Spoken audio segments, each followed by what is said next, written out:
찬송처럼 주님의 영광이 우리 가운데 임함을 통하여서 우리가 정말 하나님이 기뻐하시는 그런 사람들이 다 되어서 하나님의 영광이 드러났으면 좋겠습니다. 우리 말씀 같이 보겠습니다. 에베소 4장 11절에서 16절입니다. 한 절씩 교독하시고 마지막 절은 같이 봉독하도록 하겠습니다. 에베소서 4장 11절에서 16절입니다. 제가 먼저 봉독하겠습니다. 그가 어떤 사람은 사도로, 어떤 사람은 선지자로, 어떤 사람은 복음 전하는 자로, 어떤 사람은 교사와 목사로 삼으셨으니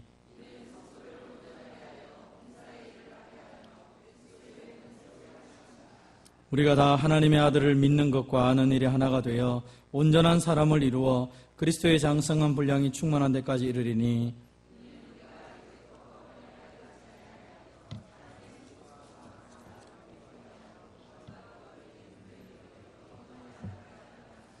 오직 사랑 안에서 참된 것을 하여 범사에 그에게까지 자랄지라. 그는 머리니 곧 그리스도라. 그에게서 온몸이 각 마디를 통하여 도움을 받음으로 연결되고 결합되어 각 지체의 분량대로 역사하여 그 몸을 자라게 하며 사랑 안에서 스스로 세우느니라. 아멘. 본문의 말씀을 가지고 성숙한 직분자가 됩시다 라는 제목으로 함께 말씀을 나누겠습니다. 한번 따라해 봅시다. 성숙한 직분자가 됩시다. 사실은 우리가 성숙한 직분자가 되기 위해서 먼저 온전한 그리스도인, 교인이 되는 것이 필요하죠. 여러분, 교인, 성도라고 말할 때 그 시작이 어디라고 생각합니까? 그것은 분명한 신앙 고백, 내가 믿는 예수님, 내가 믿는 하나님이 누구인지에 대한 명확한 신앙 고백이 있을 때, 그때 우리가 그 사람을 교인 혹은 성도라고 말합니다. 여러분, 우리가 예수님을 어떻게 고백합니까? 같이 한번 고백해 보도록 하겠습니다. 우리 마태복음에 보면 예수님께서 질문하셨죠. 너희는 나를 누구라 하느냐? 라고 질문했습니다. 같이 한번 읽어보겠습니다. 시작. 주는 그리스도시요 살아계신 하나님의 아들이시니이다. 예수님을 가리켜서 너희는 나를 누구라 하느냐 할 때 예수님은 나의 주님이시고 그리스도, 메시아입니다. 예수님 때문에 내가 죽었다가 살아날 수 있습니다. 예수님이 죽으셨기 때문에 내가 생명을 얻습니다. 그리고 예수님은 하나님의 아들이시기 때문에 나를 천국으로 데려갈 뿐 아니라 지금도 예수님 때문에 내가 천국 생활을 할 수 있습니다 라는 이 고백입니다. 예수님 앞에 베드로가 이 고백을 했을 때 예수님은 너무 기뻐하시고 좋아하셨죠. 그래서 그에게 얘기합니다. 이것을 너에게 알게 한 것은 혈육도 아니고 다른 것도 아니라 하늘에 계신 내 아버지가 너에게 알게 했다.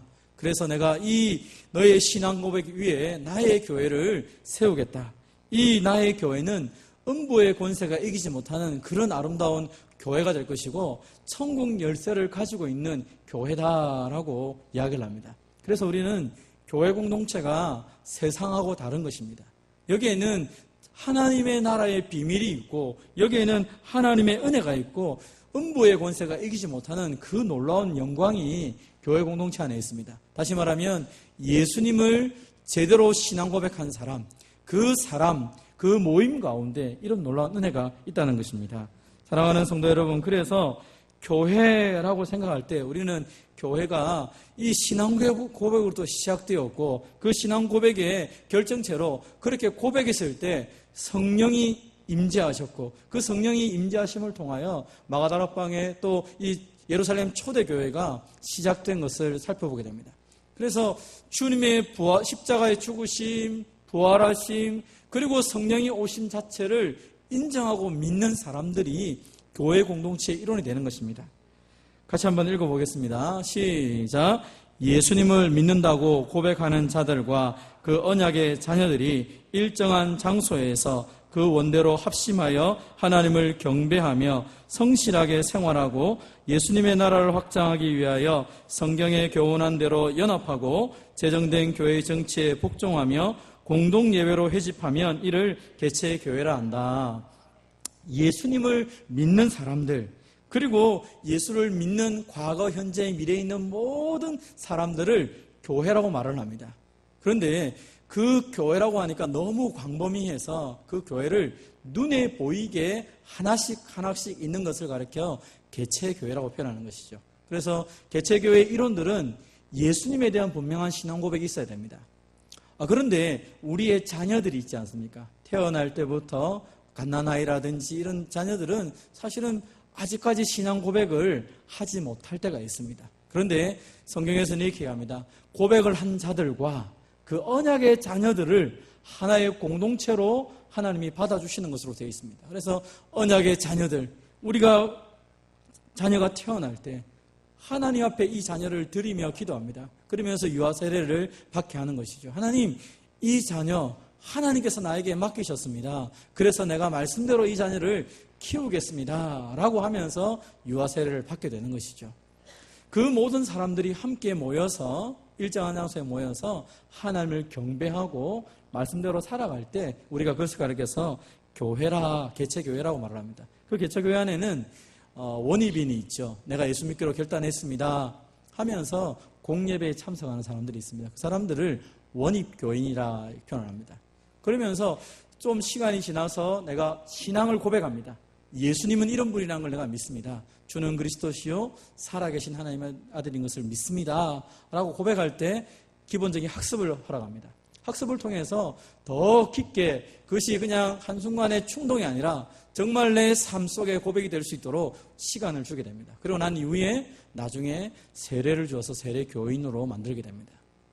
아까 말한 것처럼 세례받은 교인의 자녀에게 태어난 그 언약의 자손들에게는 유아 세례를 통하여서 이 자녀를 하나님이 내게 맡기셨고 그래서 내가 이 자녀를 하나님의 백성으로 키우겠다고 결심하면서 부모들이 대신하여서 언약을 하며 서원을 하는 것이 유아 세례를 베푸는 것입니다. 그럼 교인이 된다는 것은 어떤 의미를 갖습니까? 그것은 하나님께서 우리가 이 교회 공동체를 통하여 주시는 많은 그 권리들이 있다고 그랬죠. 먼저는 성찬을 참여하여서 하나님과 우리가 하나인 것을, 예수 그리스도의 그 보혈의 십자가의 능력과 은혜가 하나인 것을, 또 내가 이 공동체에서 주님의 몸의 지체로 살아가는 것을 함께 체험하는 게 됩니다. 그래서 정말 아주 큰 죄가 뭐냐면, 너무 큰 죄를 지었을 때 교회에서 내리는 권징이 뭐냐 있냐면 성찬을 금지시키는 것입니다. 성찬을 금지시킨다는 것은 어떤 의미냐면, 너는 주님의 몸이라는 사실이 맞지 않다. 그렇기 때문에 회개하고 그 회개가 끝날 때까지는 주님의 몸이라고 말하지 마라. 이렇게 말하는 것입니다. 굉장한, 그래서 출교 직전에 있는 가장 큰 그 권징의 벌이 성찬을 금지하는 것입니다. 어지간해서는 성찬을 통하여서 우리가 하나님의 백성이라는 사실을 포기하게 안 시킵니다. 죄를 지음에도 불구하고 회개시키면서 하나님의 자녀인 것을, 우리가 한 몸인 것을 늘 체험하게 만드는 것이죠. 그리고 공동회의를 통하여서 회의를 결정할 수 있는 그 권한을 주게 됩니다. 모든 청구권들을 할 수 있고, 제일 중요한 것은 영적으로 보호받을 수 있는 권리를 갖게 되죠. 그래서 성도들이 목사에게 가장 크게 요구할 수 있는 것 중에 하나가 뭐냐면, 목사님 나에게 신방을 와주세요 하는 그 권리입니다. 신방이라는 것은 한 영혼이 하나님 말씀 안에 잘 서갈 수 있도록 그 자신이 좀 더 뭐가 부족한지 연약한지를 함께 고민하면서 개인적으로 돌봄을 필요할 때 신방을 요청하게 되고, 그래서 그 신방을 통하여 세워가는 것입니다. 그리고 선거를 통하여서 교회의 일꾼들을 세울 수 있는 그 권한을 주게 됩니다.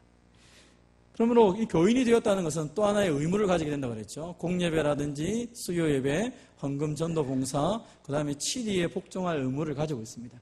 이것을 감당하는 것이 그 개체교회의 교인이다라고 말을 합니다. 그래서 교인들은 이런 일들을 통하여서 내가 마땅히 해야 될 것, 또 마땅히 누려야 될 것을 마음껏 누리면서 신앙생활이 기쁘게 되도록 해야 되는 것입니다.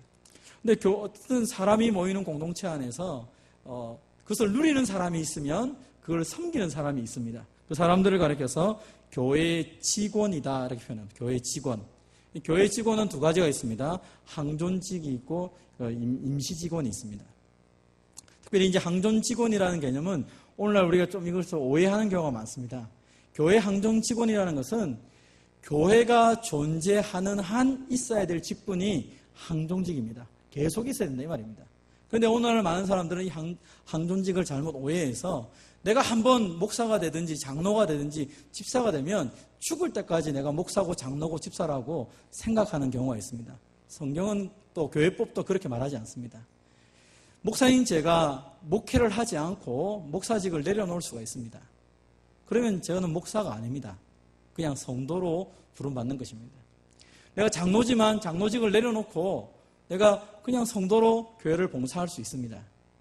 집사도 마찬가지입니다. 내가 집사로 교회를 봉사하다가 집사로 못하겠다고 그냥 성도로 하겠다고 하면 성도로 할 수 있습니다. 개혁교회는 보통 2년에 한 번 정도, 보통 2년 하고 나면 지쳐가지고 장로들도 그만둡니다. 그냥 난 장로 못하겠다고 2년 하고 장로를 안 합니다. 성도라 부릅니다. 그 이유가 뭐냐면 각자에게 주어진 직무를 하는 것이 생각보다 쉽지가 않은 것이죠. 그래서 이 직분을 하기 위해서 내가 명칭이 불려지는 것이지 이 명칭이 나로 하여금 어떻게 사람을 이렇게 이상하게 만드는 거 아니라는 것입니다. 근데 오늘날 우리 한국교회는 호칭이 직분입니다. 저 사람 뭐라 부르지 못하니까 집사라고 부릅니다. 그냥 저 사람 뭐라 부르지 못하니까 장로라고 부릅니다. 뭐라 못하니까 목사라고 부릅니다. 제가 전에 있던 교회에 아주 한번 말씀드린 적이 있는데 아주 대학원에 원장님으로 계신 분이 한 분 계셨는데 아주 똑똑하시고 너무 괜찮은 분입니다. 그래서 그분이 교회를 나가니까 나이가 한 50대 중반, 60대 이래 되니까 그 직원들이 다 그분을 장로님이요, 장로님 부릅니다. 그분은 집사도 안 됐는데요. 본인은 그 장로란 소리가 듣고 좋으니까 아무 말도 안 했어요. 그냥 장로라고 부정을 안 했을 뿐입니다. 내가 장로라고 부르라고 한 번도 얘기한 적이 없기 때문에. 그러니까 부르니까 좋은 거예요, 그냥. 그래, 언젠가는 되겠지. 미리 불러주는 거라 생각하고 그렇게 지냈다는 거예요. 그러다가 나중에 같이 공부를 하면서 이분이 깨닫게 되어서 이게 아니구나. 사람들에게 내가 아직 세례도 안 받았다고. 세례 받고 집사가 되었을 때 그 자기 잔치를 열었죠. 내가 드디어 서리집사가 되었다고. 여러분, 내 장로라 부르지 마세요. 얼마나 기분 좋게 이분이 그 부분을 이렇게 사람들에게 얘기한지 모릅니다. 여러분, 직분이라는 것은 그 역할을 하는 것입니다. 그리고 그것은 내가 할 수도 있고 중간에 그만둘 수도 있는 것입니다. 그것 자체는 큰 문제가 되는 건 아닙니다. 물론 하나님께서 주신 직분을 끝까지 감당할 수 있는 것은 헌법에 정한 대로 하면 제일 좋겠죠. 그리고 우리는 권사라고 하는 직분을 하나 만들었습니다. 이것은 항존직에 준하는 직원입니다. 원래 이 성경에는 권사라는 단어가 없습니다. 그렇다 보니까 남자들은 장로가 있는데 여자도 비슷한 게 하나 있어야 되지 않겠냐 해서 처음에 만든 게 권사입니다. 그러나 이 권사의 의미의 핵심은 나중에 우리가 살펴보겠지만 그 역할은 장로와 집사와의 중복적인 일을 하게 됩니다. 왜냐하면 모든 일들을 남자가 다 할 수 있는 것은 아니기 때문에 그래서 교회의 필요에 따라서 직분을 세워가게 됩니다. 제일 처음에 교회의 직분을 어떻게 세워갑니까? 성경에 보면 제일 처음에 세운 직분은요, 가룟 유다가 죽고 난 다음에 교회 공동체가 가룟 유다의 자리를 만들기 위해서 회의를 엽니다. 그때 뽑았던 사람이 마띠아입니다. 이 사람이 사도가 됩니다.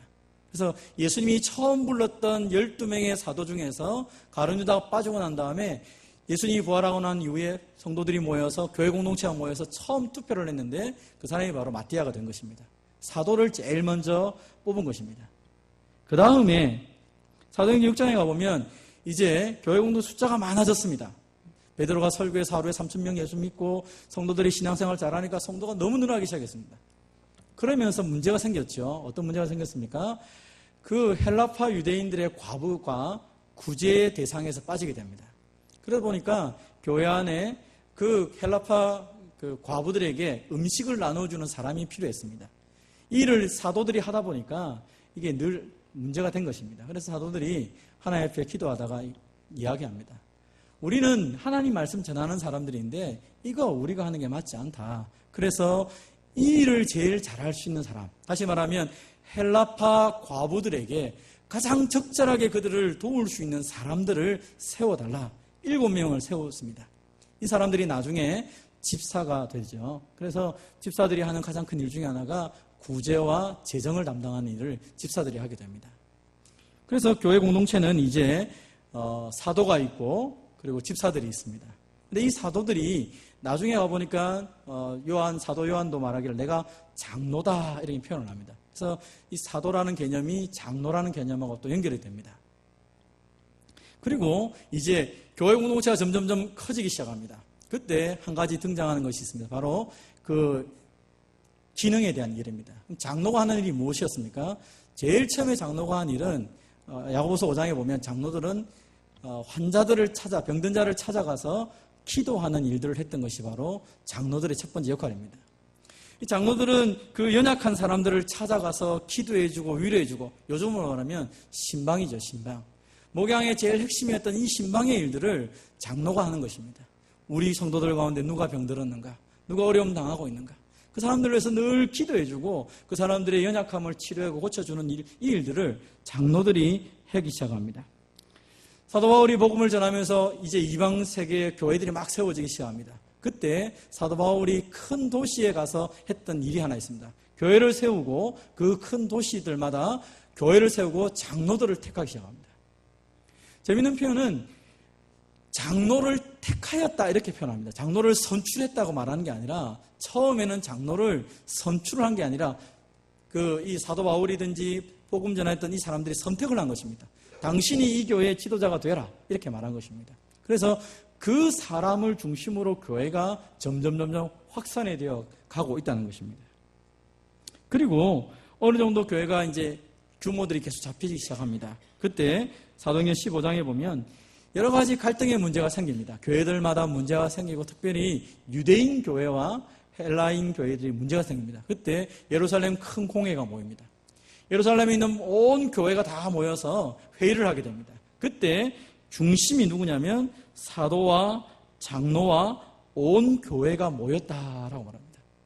이 헬라파인들에게, 헬라인들이 예수 믿고 난 다음에 그들에게 율법을 요구할 것이냐 말 것이냐, 그들에게 할례를 요구할 것이냐 말 것이냐, 그건 아니다. 성경에서 하나님 원하시는 게 뭐냐, 그래서 하나님이 원하시는 것 딱 그것만 교회가 회의를 통해서 결정합니다. 이것만이 성경이 원하는 것이고 나머지는 자유롭게 해라 하면서 흩어져 있는 헬라 교회들을 향하여서 사도와 장로들이 사람을 파송합니다. 이 사람들이 가서 교회의 여러 가지 일들을 섬기게 된다는 것입니다. 그래서 교회 공동체는 계속적으로 굳건하게 서가는 일들이 벌어지게 됩니다. 오늘날 이런 영향을 따라서 우리도 교회에 보면 장로가 있고, 그리고 집사가 있고, 권사가 있고, 여러 가지 사역들을 위해서 직분자들이 세워지고 있다는 것입니다. 그렇다면 어떤 사람이 교회 장로가 되어야 됩니까? 이제 처음에는 교회 장로에 대해서 고민할 필요가 없었습니다. 왜요? 처음 장로들은 사도들이 장로 역할을 했기 때문에 그냥 그건 예수님이 세웠기 때문에 그 권위가 필요 없습니다. 또 그 다음 사람들의 조건이 필요 없습니다. 왜요? 예수님이 세웠으니까 다 해야 되는 겁니다.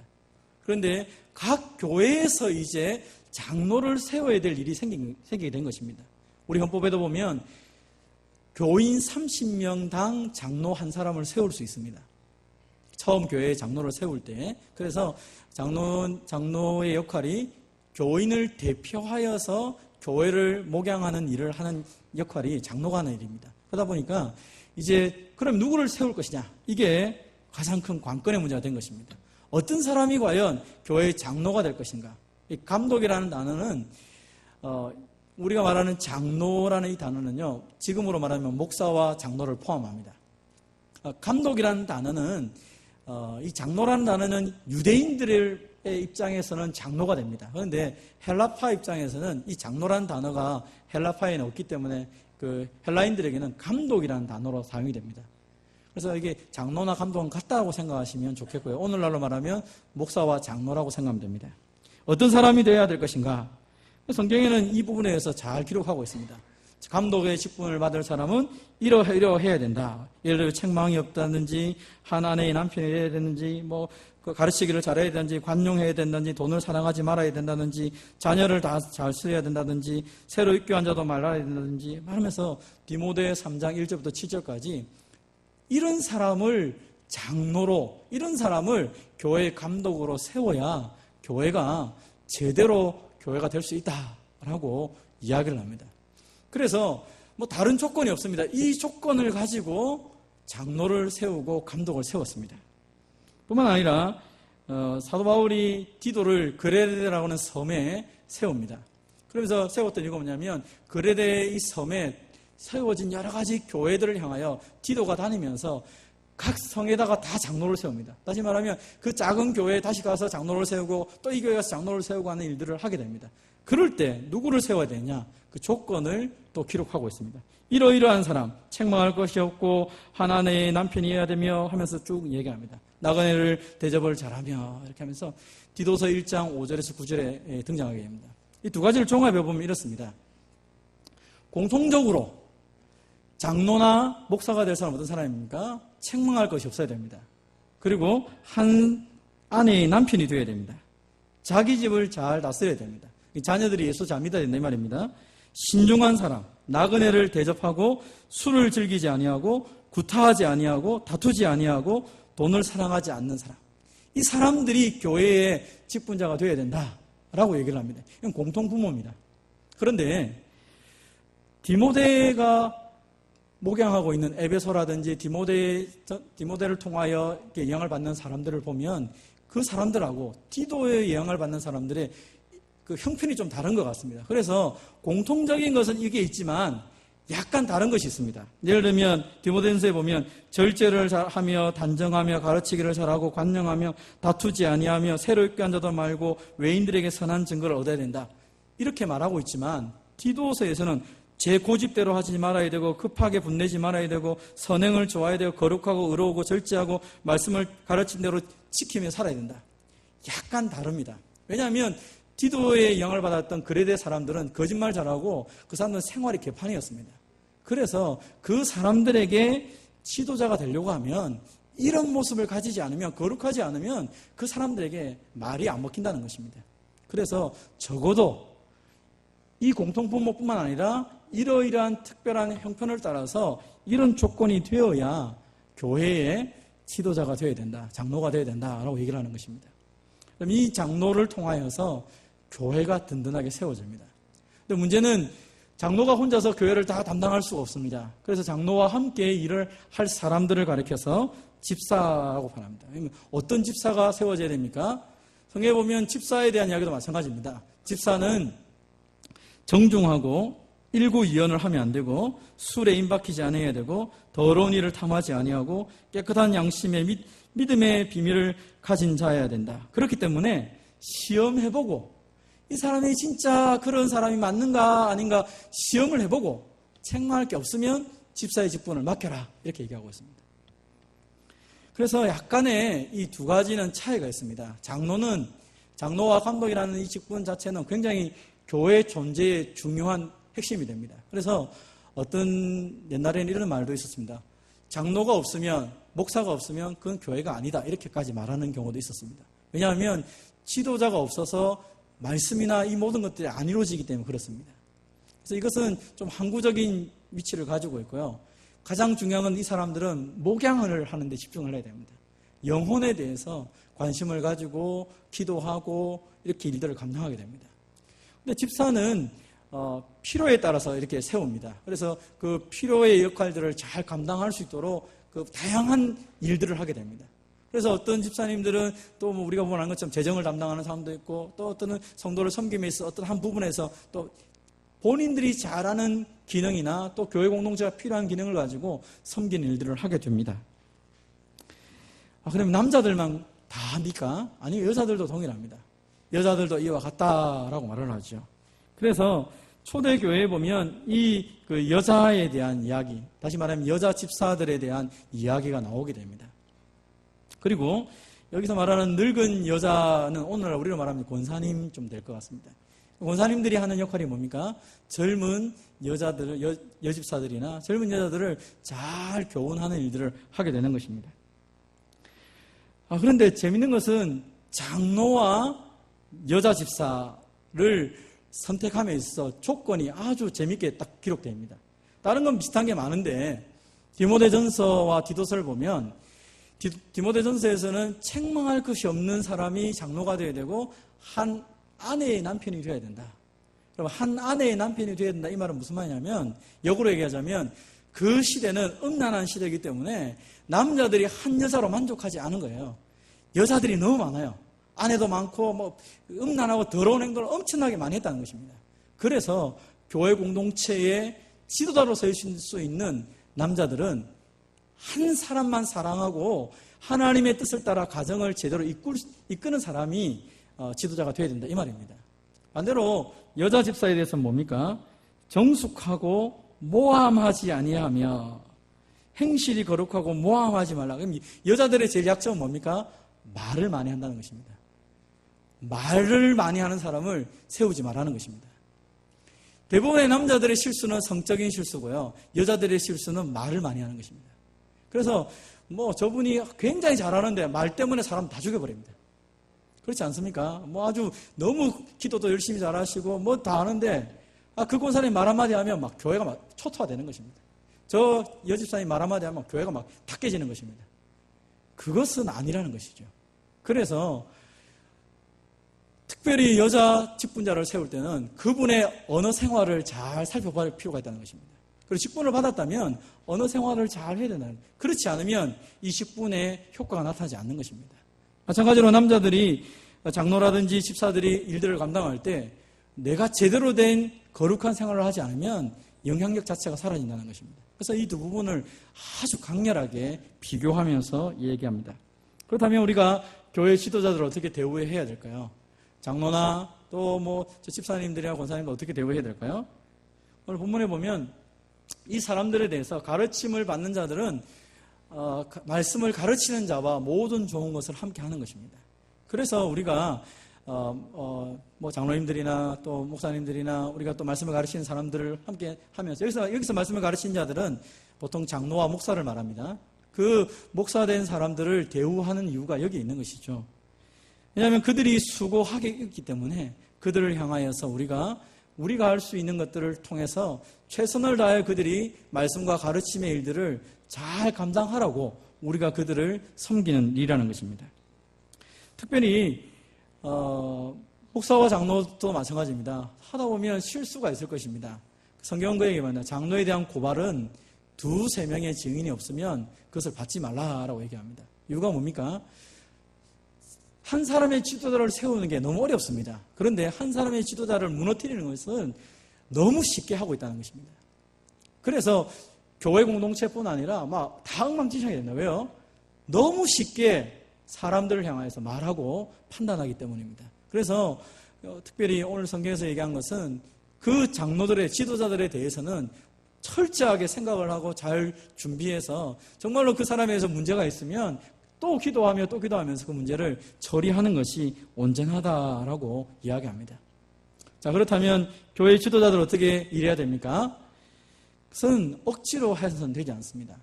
오늘날도 마찬가지인데 이 당시에도 이 교회 성도들하고 관계를 하다 보면 그게 생각보다 쉽지가 않는 것이죠. 잘해주는 사람도 있겠지만 상처를 주는 사람도 있고 여러 가지 있습니다. 그러다 보면 억지로 하는 경우가 있죠. 내가 왜 이걸 해야 되는가? 늘 탄식하면서 하는 경우가 있다는 것입니다. 내가 장로 안 했으면 이 소리 안 들을 건데, 내가 권사 안 했으면 이 소리 안 들을 건데, 왜 내가 이거 해가지고 내가 한 것도 아니지. 하나님 나를 세우셨고 교인들이 날 뽑아서 했는데 내가 왜 이거 했을까? 그렇게 답답해하며 억지로 하는 사람들이 있다는 것입니다.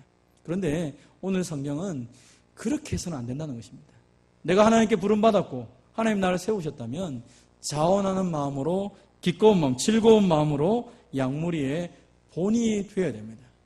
하나님 우리를 부르신 것은 주장하라고 마음대로 휘저으라고 우리에게 직분을 준 게 아니라 섬기는 본을 보이라고 우리에게 주신 것이죠. 그래서 우리가 이 일들을 감당해야 됩니다.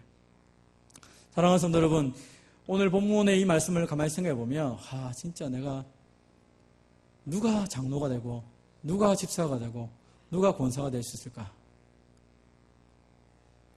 저 자신을 돌아봐도 참 쉽지가 않은 것 같습니다. 말씀의 잣대를 놓고 바라볼 때 이것만 해도 누가 일꾼이 되면 될까? 또 한편으로 생각하면 내가 직분을 맡은 자로서 이것을 어떻게 감당해야 될까? 사실 두려운 것이죠. 내가 좀 더 성숙하지 않음을 통하여 다른 사람에게 상처가 간다면 안타까운 일입니다. 우리는 이렇게 생각할 수 있습니다. 본인 스스로 이렇게 생각해야 됩니다. 예를 들어서 학교 선생님이 학생들에게 학교를 공부를 가르칩니다. 선생님도 실수할 수 있겠죠. 선생님도 잘못할 수 있을 것입니다. 그런데 선생님이 대충 준비해서 대충 가르쳐가지고 그 학교 학생들 성적이 다른 학교에 비해서 절반도 안 나게 나왔다 칩시다. 그러면 우리가 그 선생님 보고 뭐라 해야 됩니까? 선생님 무능력함을 지적해 줄 수밖에 없습니다. 선생님이 안 하셨으니까. 최선을 다했는데도 그거밖에 안 나오면 어쩔 수 없겠지만 대부분의 경우는 안 했기 때문에 그럴 확률이 많겠죠. 그래서 맡은 자들이 충성을 다한다는 것은 그것은 하나님의 능력을 붙잡고 가야 되는 것이기 때문에 더 엎드리고 더 은혜 하나님 받기 위해서 나아가야 되는 것이죠. 그래서 중직자들이나 직분자들이 기도 안 하고 일을 하는 것은 정말로 용감한 행동입니다. 정말로 두려운 행동인 것입니다. 하나님의 은혜가 아니면 교회 공동체는 움직이지 않습니다. 한 영혼이 변화되지 않습니다. 아니, 내가 기도 안 했는데 영혼이 변화되고 공동체가 잘 움직인다면 그거는 정말로 심각한 문제입니다. 교회가 아니기 때문입니다. 교회 공동체는 성령 하나님 움직이게 하십니다. 그러기 위해서 철저하게 기도하고 내가 먼저 주님 앞에 엎드리고 내가 먼저 주님을 따라가지 않으면 아무도 나를 따라오지 않습니다. 그래서 우리 직분자 되시는 분들은 이제 하나님 앞에서 좀 우리 자신을 돌아봐야 됩니다. 내가 어떤 사람으로 쓸 것인가? 나를 따라오라 말하기 전에 내가 정말 주님을 따라가고 있는지, 주의 말씀에 정말 내가 아멘하고 있는지를 돌아보며 자복하며 그 주의 말씀 앞에 사로잡혀야 제대로 된 사역자가 되고 제대로 된 직분자가 되는 것입니다. 그래서 어떤 교회에서 이렇게 한 20가지를 이렇게 한번 체크를 해보았습니다. 나는 진짜 성숙한 사람이에요. 여러분 한번 체크를 해보십시오. 여러분들은 성도들 사이에서 뿐만 아니라 불신자 사이에서 그리스도인으로서 책망할 것이 없습니까? 사람들이 볼 때 야, 저 사람 김평자 집사는 그냥 말 안 해도 돼. 7번 무조건 만족이야. 저분하고 있으면 무조건 행복해. 모든 사람이 그렇게 얘기를 하고 있냐 이 말입니다. 여러분이 여러분 자신을 돌아볼 때 나는 예수 믿는 사람이나 불신자들 앞에 딱 섰을 때 어떤 평가를 받는다고 생각합니까? 나는 정말 배우자와 좋은 관계를 맺고 있습니까?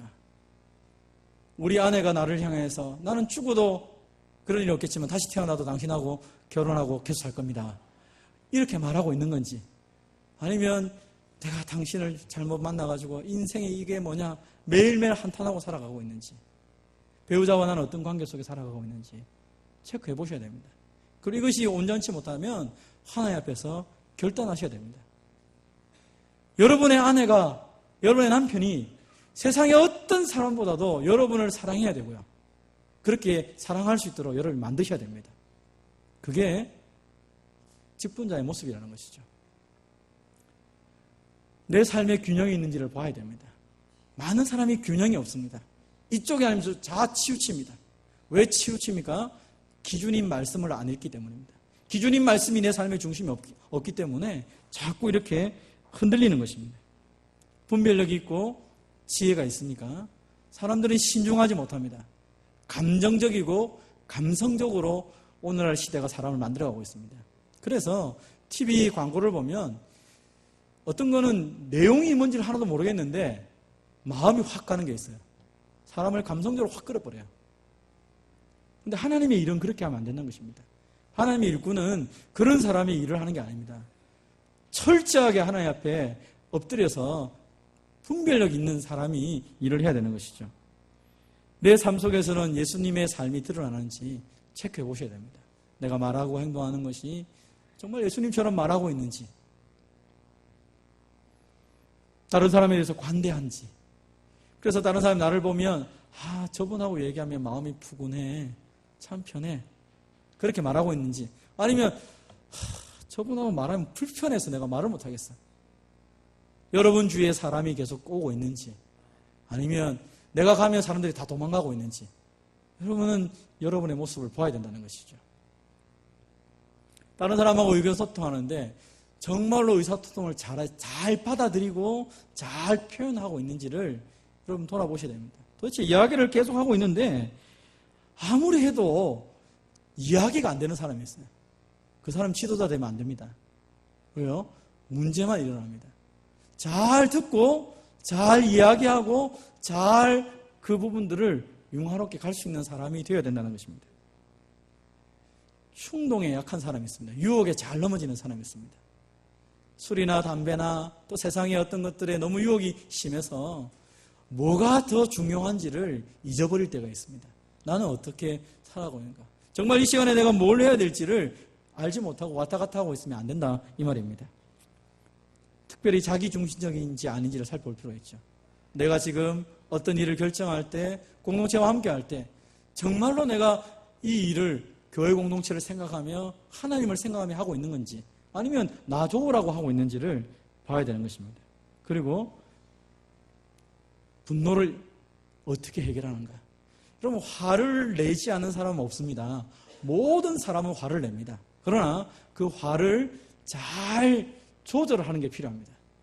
누구에게 어떻게 말하느냐, 어떻게 이것을 폭발하느냐 굉장한 문제가 있습니다. 그래서 우리가 내게 있는 이 모든 분노의 부분을 잘 이렇게 조절하고 있는가? 말로나 행동으로 다른 사람을 공격하고 있지 않는지. 오늘날에는 언어로 사람을 이렇게 공격하는 경우가 많죠. 그래서 요즘 TV라든지 실제 어떤 이야기를 들어보면 많은 것 중에 말 때문에 그 사람들이 고소를 하는 경우가 많습니다. 그건 이제 언어적 폭력이라고 표현을 하죠. 어떤 말을 어떻게 하느냐. 굉장히 우리에게 특별히 지도자들에게는 필요하다는 것입니다. 그리고 내가 하고 있는 모든 그 관계들이 객관적이고 공정한가. 오늘날 시대에는 공정함에 대해서 관심이 많습니다. 어떻게 하는 것이 공정한 것인가. 그 공정함의 기준이 하나님의 말씀이 되어야 됩니다. 하나님 말씀을 따라서 내가 이런 사람들 관계를 어떻게 하고 있느냐를 보는 것이죠. 그리고 논쟁을 어떻게 잘 조절하는가. 말하기를 좋아하고 논쟁을 좋아하는 사람들이 있습니다. 이 사람 지도자 되면 안 됩니다. 왜요? 교회 공동체는 말장난하는 데가 아닙니다. 거기는 하나님의 말씀을 따라 사람을 섬기는 공동체라는 것이죠. 특별히 물질에 사람이 빠져들면 교회 공동체는 끝장입니다. 교회의 타락의 핵심 중에 하나가 물질주의입니다. 저 사람이 어떻게 물질에 대해서 바라보는가, 그리고 내가 어떻게 물질을 사용하고 있는가를 볼 필요가 있는 것이죠. 그리고 나는 좋은 부모로 서 있는가, 정말 우리 가정이 하나님의 말씀을 따라 세워지고 있는가, 나는 선으로 악을 이기고 있는가, 나에게 잘못하는 사람들에 대해서 내가 어떻게 그들을 대하고 있는가, 의롭고 공정하게 대하고 있는가, 하나님의 거룩함이 나에게 나타나고 있는가, 그리고 무엇보다도 내가 그것을 위해서 훈련되고 있는가. 오늘 우리가 변화되지 않는 가장 큰 핵심은 훈련되지 않기 때문입니다. 그래서 오늘 본문은 우리에게 훈련에 대해서 얘기하는 것이죠. 그래서 내가 내 자신을 바라볼 때 진짜 내가 성숙한 직분자인가, 성숙한 그리스도인인가를 돌아보는 게 필요한 것입니다. 사랑하는 성도 여러분, 교회 공동체는 늘 부족한 사람들이 있습니다. 늘 어린 사람이 있습니다. 늘 여기는 많은 문제를 갖고 있는 사람도 있습니다. 그러나 교회 공동체는 또한 성숙하고 더 아름답고 존귀한 사람들도 많이 있어야 됩니다. 우리 교회가 올해 68년이 되는 해입니다. 세상적으로 말하면 나이가 68세가 되면 적어도 성숙한 어른 노릇을 할 수 있는 그런 분들이 되는 나이가 60 중반이 넘으면 다 어른이라고 표현을 하죠. 우리 교회는 어른이 많은 교회가 되어야 됩니다. 영적인 어른들이 많아서 야, 저분처럼 내가 살고 싶다. 어떻게 하면 저렇게 살 수 있을까? 어떻게 하면 저분처럼 내가 할 수 있을까? 그런 공동체가 되어야 제대로 된 공동체입니다. 근데 아직까지도 나는 왜 저분이 목사가 됐는지, 저분이 장로가 됐는지, 저분이 권사가 됐는지, 저분이 집사가 됐는지 난 모르겠어. 내 저분 때문에 교회 안 나가야 되겠다. 이렇게 말을 듣거나 이런 말을 하고 있다면 우리는 아직도 어린아이 미성숙한 그 속에서 살아가고 있다는 것입니다. 사랑하는 성도 여러분, 우리는 이제 어린아이의 짓을 그만둬야 됩니다. 저와 여러분은 더 이상 어린 사람들이 아닙니다. 우리 교회는 어린 교회가 아닙니다. 이제 막 교회를 시작해가지고 뭘 해야 될까 몰라가지고 막 뒤죽박죽하고 뭐 이런 교회 아닙니다. 우리 교회는 이미 68년이라는 세월을 지나가고 있습니다. 이미 우리 교회는 수많은 장로님들, 권사님들, 집사님들이 세워졌고 수많은 목회자들이 지나갔습니다. 지금까지 우리가 말씀을 배우고 지금까지 그 말씀에 서 있었는데 왜 우리가 아무것도 모르는 사람들처럼 맨 땅에 헤딩하는 교회들처럼 똑같이 가려고 애를 쓰고 있습니까? 그건 더 이상 하나님 우리에게 원하는 게 아닙니다. 사랑하는 성도 여러분, 오늘 저는 재직 세미나를 통해서 특별히 우리 교회 장로, 권사, 집사 또 목사로 하나님께 부름받고 세워진 분들, 내가 정말로 직분자라고 생각하고 하나님이 나를 세우신 것을 정말 믿는다면 우리 이제 하나님 앞에서 어린 것을 자랑하지 말고 성숙되기 위해서 하나님 앞에서 몸부림쳐야 됩니다. 그리고 기도하셔야 됩니다. 그리고 철저하게 훈련되어져야 됩니다. 그래서 남들을 나를 바라볼 때 저분이 정말 해마다 달라지고 있구나. 저분이 정말 이제는 정말 저분을 만날 때마다 내 마음이 너무 좋아. 예수님 같아. 그런 소리가 되어야 됩니다. 약한 사람들 안아주십시오. 병든 사람들 위해 기도해 주십시오. 지치고 낙심되는 사람들 언제든지 달려와서 내 품에 안길 수 있도록 우리가 그분들을 안아주셔야 됩니다. 손가락질을 할 필요 없습니다. 세상 사람들이 손가락질 하는 사람이라 할지라도 우리가 안아줘야 됩니다. 그게 교회입니다. 저는 우리 교회 공동체가 이제 성숙한 공동체가 되어서 누가 이곳에 오든 간에 그리스도의 사랑, 그리스도의 은혜를 경험하는, 그리고 미숙하면 미숙할수록, 어리면 어릴수록 이 가운데 속에서 정말 본받을 사람이 많은 그런 성숙한 교회가 되기를 주님의 이름으로 축원드립니다.